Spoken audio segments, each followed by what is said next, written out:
Hello, good morning class. आज हम लोग चैप्टर नंबर 13 साधु उपदेश मतलब साधु का उपदेश पढ़ने वाले हैं, जिसके लेखक हैं काका हाथरसी। जन्म सन 1906 और निधन सन 1955 ईस्वी सन। काका हाथरसी हिंदी के जाने माने हास्य व्यंग्यकार हैं। हास्य व्यंग्यकार मतलब व्यंग्य करते हैं किसी भी बात को लेकर। आपने हिंदी जगत में एक विशेष पहचान बनाई है, क्योंकि ये हास्य व्यंग्यकार है। मतलब हंस के किसी भी, चाहे वो कहानी हो या कोई कविता हो, उस पर वो व्यंग्य करते हैं।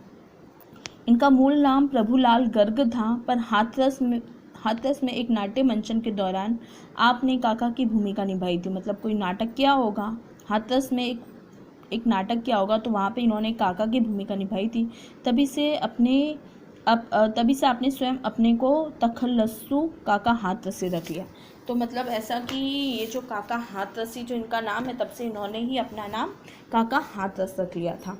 मतलब एक नाटक किया होगा, उस मंच के दौरान इन्होंने काका की भूमिका निभाई, तब से इन्होंने अपना नाम काका हाथरस रख लिया था। हिंदी के हास्य कवियों को मंच देने का श्रेय आपको जाता है। मंच देने का श्रेय मतलब आगे बढ़ाने का, मतलब काम करने का। जहाँ कभी हास्य कवि सम्मेलन आयोजित होता, वहाँ काका की अनिवार्य अनुपस्थिति होती थी। हिंदी की मतलब वो वहाँ पे जाते ही थे।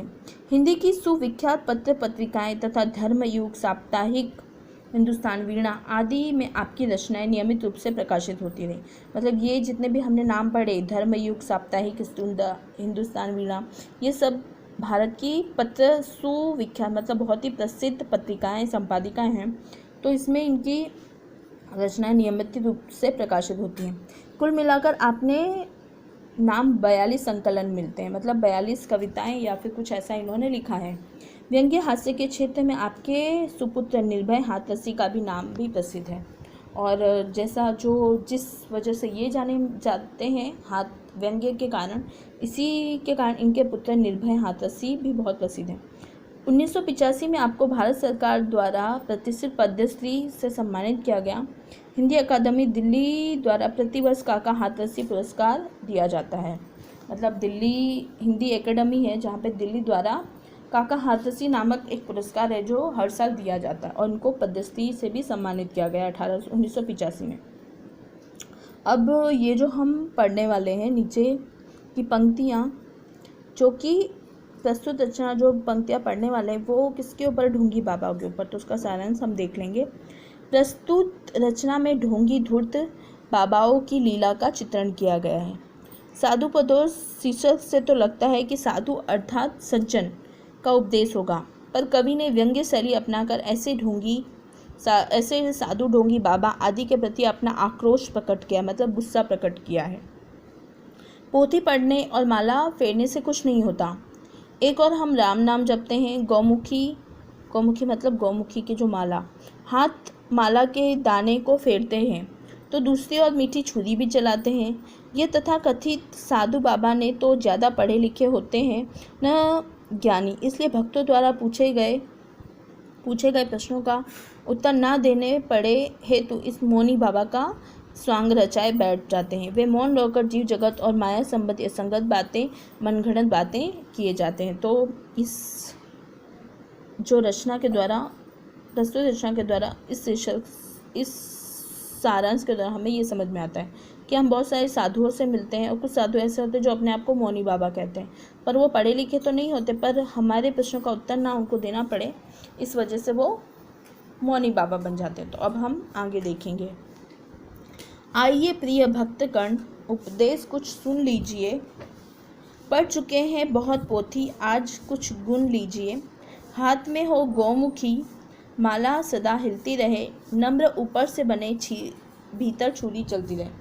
अब यहाँ पे जो लेखक हैं काका हाथरसी जी, वो क्या कहते हैं कि आइए भक्तगण, और वो कहते हैं कि ढोंगी साधु अपने भक्तों को उपदेश देते हुए कहते हैं, आप लोगों आइए भक्तगण, उपदेश कुछ सुन लीजिए। वो कहते हैं कि आप लोगों ने बहुत सारे अनेक ग्रंथ और अनेक पुस्तकें पढ़ी होगी, आज आप मेरे से भी कुछ गुण ले लीजिए।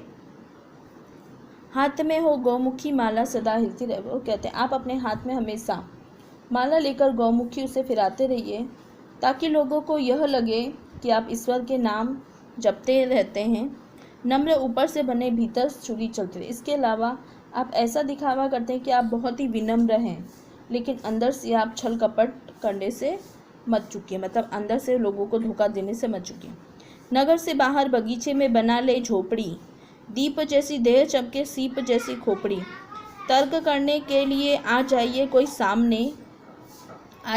सामने, खुल न जाए पोल इस भय से लगे मत कांपने। जीव क्या है, ब्रह्मा क्या है। फिर वो क्या करते हैं कि ढोंग करने के लिए वे ऊपरी दिखावा करते हैं। क्या करते हैं, वो ढोंग करने के लिए ऊपरी दिखावा करते हैं। और बाहर बगीचे में, मतलब जहाँ पे बड़ा नगर है, सोसाइटी है या जो भी है गली मोहल्ला, तो वो वहाँ पे नहीं रहते हैं, बल्कि वहाँ से थोड़ी दूर एक खुले स्थान पर बगीचे में वहाँ पे वो अपना रहने के लिए जगह बनाते हैं। क्या कहते हैं, ढोंग करने के लिए वो ऊपर से दिखावा जरूर करते हैं। इसलिए साधु क्या करते हैं, सच्चा वेश करने के लिए कुछ चीज़ों का सहारा ले लेते हैं। तो वो अपने शहर से दूर बगीचे में एक झोपड़ी कुटी बनाकर उसमें रहते हैं। दीप जैसी देह चमके सीप जैसी खोपड़ी। सच्चा साधु दिखने के लिए क्या करेंगे, वो मुंडन करा लेंगे जिससे आपका सर सीप की तरह चमकते रहे, मतलब सर पे कोई बाल नहीं होगा और सीप जैसा चमकता है दूर से वैसे ही वो चमकते हैं। और शरीर को भी चंदन श्रृंगार करते रहेंगे जिससे कि शरीर चमकता दमकता हुआ दिखाई दे। तर्क करने के लिए आ जाए कोई सामने, खुल ना जाए कोई पोल, भय से लगे मत कांपने। जीव क्या है, ब्रह्मा। और यदि कोई व्यक्ति आपसे किसी विषय पर तर्क करे, बातचीत करने के लिए आ जाए, तो उससे डर कर भयभीत नहीं होते, डरे नहीं, आपकी पोल खुल जाएगी, बल्कि हिम्मत से काम ले और निडर बने। इस तरह से वो कहते हैं, मतलब तर्क करने के लिए कोई आ जाए तो डरते नहीं है वो, बल्कि अपनी पोल ना खुल जाए इसके लिए वो हिम्मत से काम लेते हैं। और क्या कहते हैं, जीव क्या है, ब्रह्मा क्या है, दोनों में कोई फर्क नहीं है। तू जीव क्या है, ब्रह्म क्या है, तू कौन है, मैं कौन हूँ, स्लेट पर लिख दो महोदय।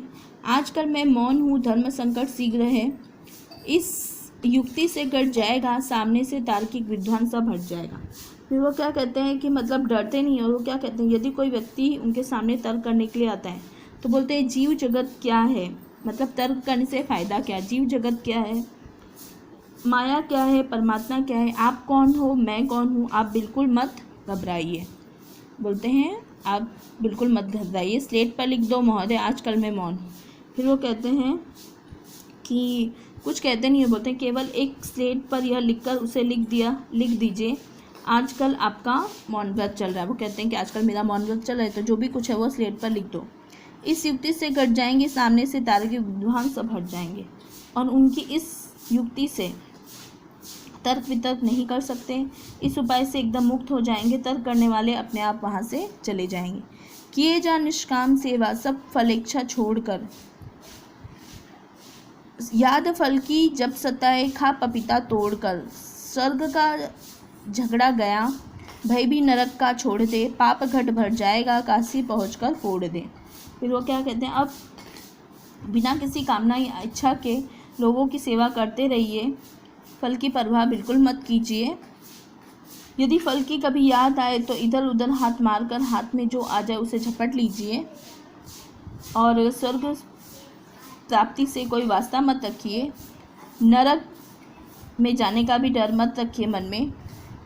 पाप घट भर जाए तो काशी पहुंचकर छोड़ दे। और बोलता है यदि आपको पापों का घड़ा भर जाए यानी पाप ज़्यादा हो जाए तो चिंता मत कीजिए, सीधे पाप मोचनी काशी चले जाइए और वहाँ जाकर पाप बिना साबुन के चुटकी बजाए धुल जाएंगे। इस तरह से वो कहते हैं कि क्या मतलब इस जो ये कविता हम पढ़ रहे हैं साधु उपदेश, उसका कहने का मतलब क्या है कि हम अपने आसपास बहुत सारे साधुओं को देखते हैं जो इस तरह का छल कपट करते हैं और हम उनके बहकावे में आ जाते हैं। तो ऐसा नहीं होना चाहिए, हमें उनको समझना चाहिए।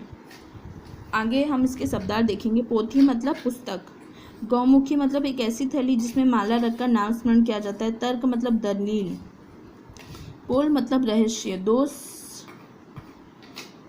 धर्म संकट मतलब मुश्किल, निष्काम मतलब निरपेक्षा से बिना किसी काम का निस्वार्थ, पोल खुलना मतलब रहस्य प्रकट करना, दोष बता देना, मुख में राम बगल में छुरी, कथनी और करनी में अंतर। तो इस तरह से ये कविता यहाँ पे समाप्त होती है और आशा करती हूँ आप सबको अच्छे से समझ में आएगा, क्योंकि इन पंक्तियों के माध्यम से कवि हमें यही समझाना चाहता है कि बहुत से साधु ऐसे होते हैं जो ढोंग करते हैं लेकिन हम उनके बहकावे में आ जाते हैं, तो ऐसा नहीं होना चाहिए। धन्यवाद।